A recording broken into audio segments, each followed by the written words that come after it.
গেল। Pink straw দিয়েছি কিন্তু তোমাকে। ও পরানটা জুড়ায় গেল। ও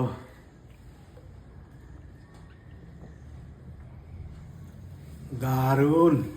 তুমি কি এটা আবার খেতে ঠান্ডা চাও? ঠান্ডা কুল কুল। তুমি কি এটা আবার খেতে চাও? হ্যাঁ অ্যাবসলিউটলি। ভীষণ রিফ্রেশিং না? তোমরাও সবাই খাও, কি করে বানাতে হয় সবাইকে বলো। হ্যাঁ, আপনারা এই চ্যানেলটা সাবস্ক্রাইব করুন, লাইক শেয়ার করুন। হ্যাঁ, খুব সুন্দর। টাটা।